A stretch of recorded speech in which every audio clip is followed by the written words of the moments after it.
But let's get into a former number one overall pick, Rick Nash. We promoted this a little bit earlier, and we'll do so now. He's been promoted. He's back in Columbus. We've had him on in his previous role, but our first time to speak with Rick Nash this morning comes as he has been named the new director of player development for the Columbus Blue Jackets. You and I hooked up with him just prior to the show, Karen, and we began the conversation by congratulating him on the promotion, thanking him for doing this, and asking Rick Nash a pretty basic question. How are you today? Yes, I'm doing well. Thank you for the congrats. It's exciting to kind of take on this challenge. You've been special assistant to the general manager, so you've been working very closely with Jarmo Kekalainen, and now director of player development. It's a broad title, but what does success in that role look like to you? Yeah, it's interesting. You know, in the last 2.5 years, I kind of got to dip my toe in a lot of different areas of the organization, and Jarmo, our GM, thought I should give this a try. And you know what it looks like to me is trying to help these draft picks and these kids become the best professional player that they can, and giving them the resources and the avenue and a roadmap for them to get to where their dream lies, which I'm guessing is an NHL hockey player. So try to support myself with a good team of guys around me in the development department to help these kids and mainly just kind of watch the process take place. So you were once that player who was being developed. We all know you were a number one overall pick back in 2002. How does your experience as a player, Rick, influence the approach that you want to take with this job? Yeah, it's kind of interesting because, I was on kind of the fast track to the NHL, and I didn't really get to experience, some of the other aspects of playing, at the junior level after being drafted, playing in the AHL and working your way for that opportunity. So my plan here is to kind of hire around me guys that have lived that. You know, it's tough for me to sit here and tell a guy to keep, working in the AHL when I haven't experienced it. And I will do it because I've seen it and played with a lot of guys that have done that. But I'm going to, build a team around me that can support every situation and every different avenue to get to the main goal. So, Rick, one of those players, or one of those people, rather, is Derek Dorsett. Of course, he spent time in the Vancouver market. And I was speaking with someone yesterday who actually worked for the Canucks while he was with Vancouver, and I said, is this a good role for Derek? And he said it's a perfect role for him. How does he fit into this role under your guidance? Well, I'm first of all glad to hear that, Karen.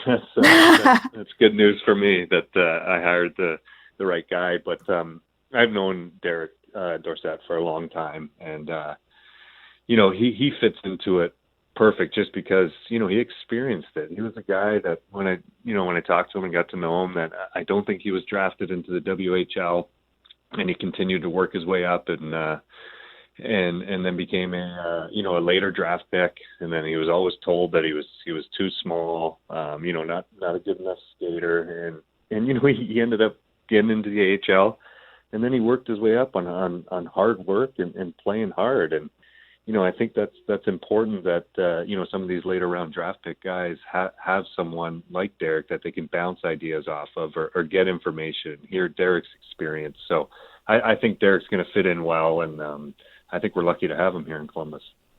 Absolutely. You also have someone back with your organization, and I just want to talk about John Davidson a little quickly. Obviously, you've been with him before. He was with the Blue Jackets for a long time. What does it mean having him back with this organization?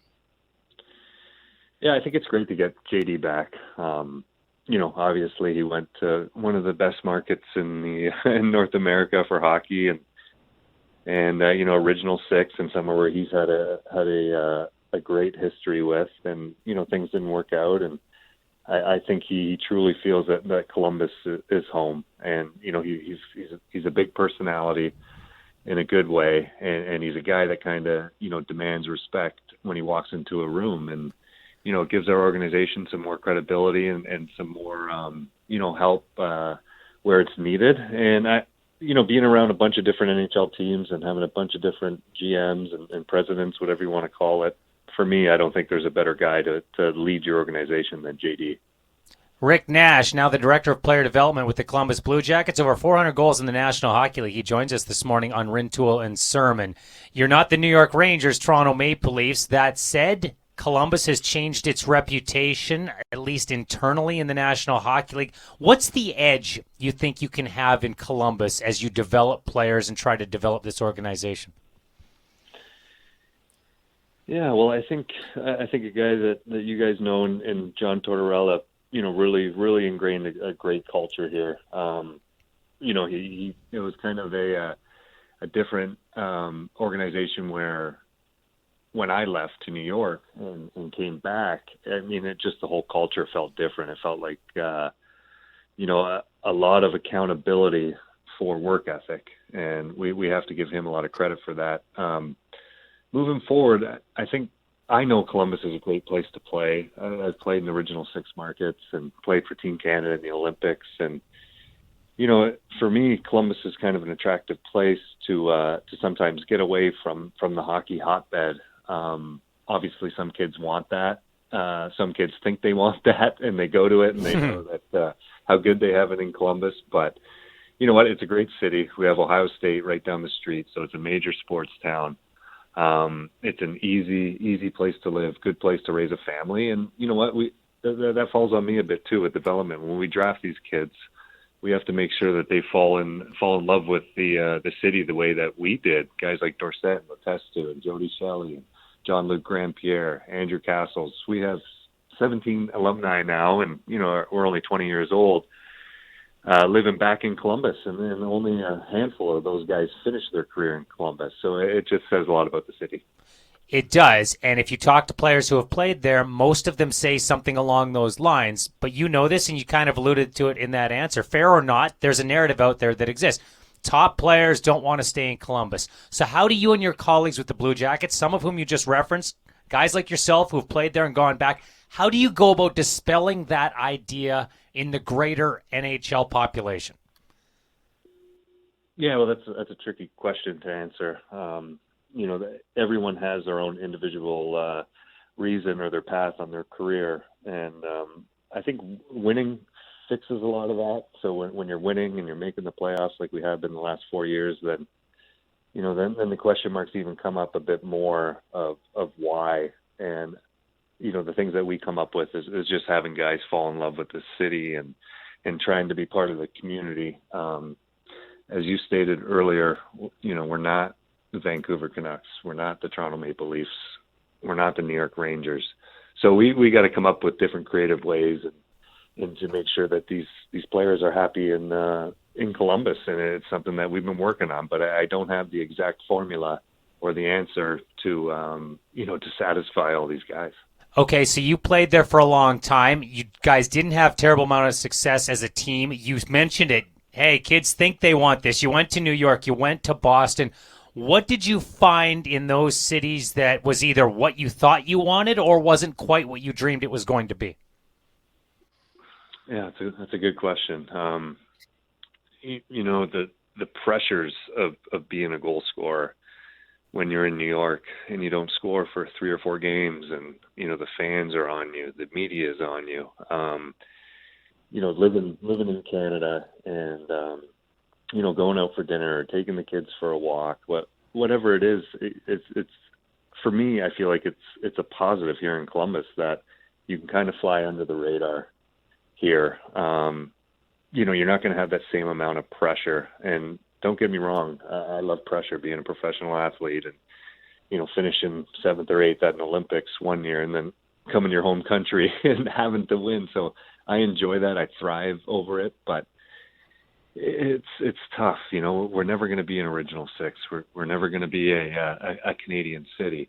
But I feel like if you start winning and you start going far in the playoffs, like a Tampa or Nashville or Carolina, what their team is now, you create that buzz and you turn Columbus into a hockey city for the in-season time. I think that's going to make the biggest difference in keeping these guys here. You talked about John Tortorella earlier in this interview, Rick, and Brad Larson now taking over behind the bench, of course, longtime assistant with the Blue Jackets. What kind of coaching style is he going to bring to this team? Yeah, you know what? Larson has been a guy that's kind of grown inside the organization, and we found that was really important to us to grow in house and get him to the top. I think he's learned off some pretty good coaches over the years, and towards being one of those guys. In saying that, I think we kind of want to shift the message from what Torts had to allow Larson to have his own way of being a head coach. I would anticipate our play is going to hopefully stay the same. That we're a hard team to play against, and Nationwide Arena is a hard place to play.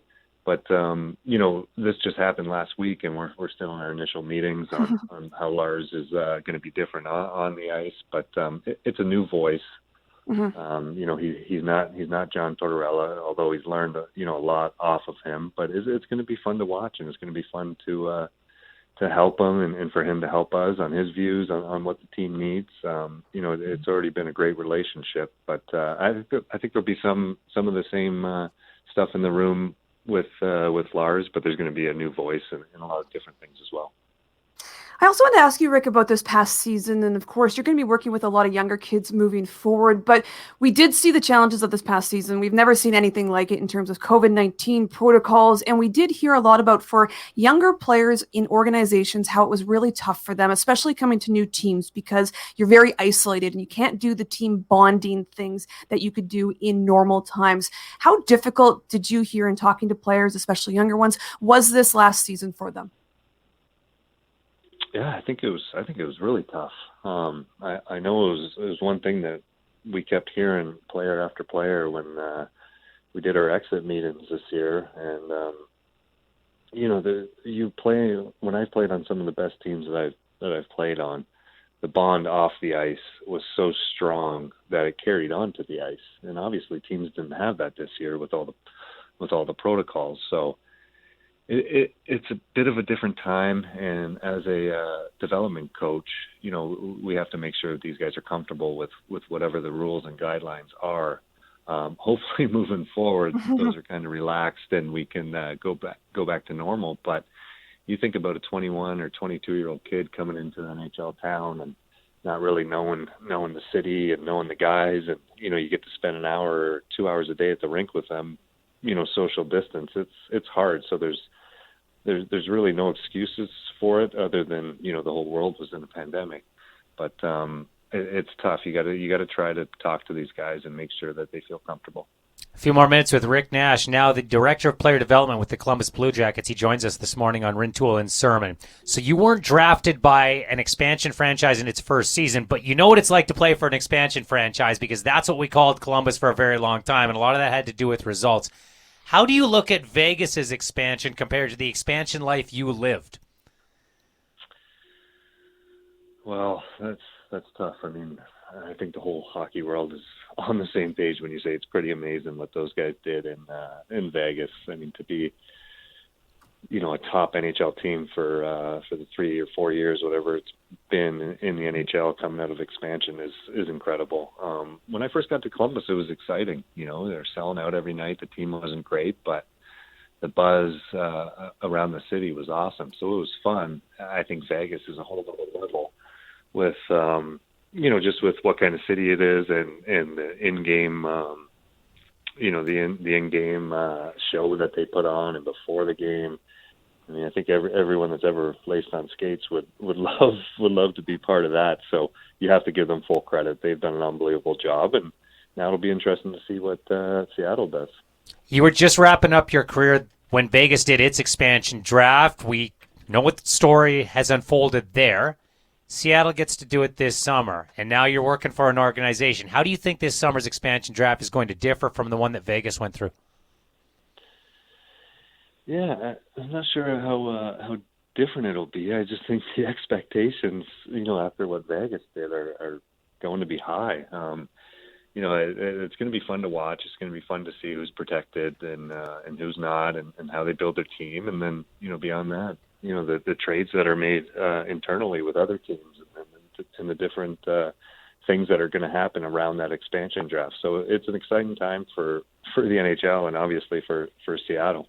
I'm glad you brought up trades because it feels like there are a lot of teams, big name players looking to shake things up this summer. I don't know if you want to tell us what's going to happen with Seth Jones, but if you feel like that, you go ahead. You've been working in the front office for the last couple of years. What's your read, Rick? Because it feels like there's a lot of teams, a lot of players that might be on the move this summer. Do you think it's going to be a fairly active offseason? Yeah, I mean, you think it would be, whether teams overperformed, underperformed. It seems that everyone always kind of wants a new look. So I'm banking on it with how, kind of quiet last summer was with COVID going around. I would expect it, but the questions that you're asking is a little above my pay grade. I'm only in development, so. All right, well, we got you on after this promotion. The next one, I imagine you're making those calls, so we will call back and we'll ask those questions the next time. All right, Rick? Great.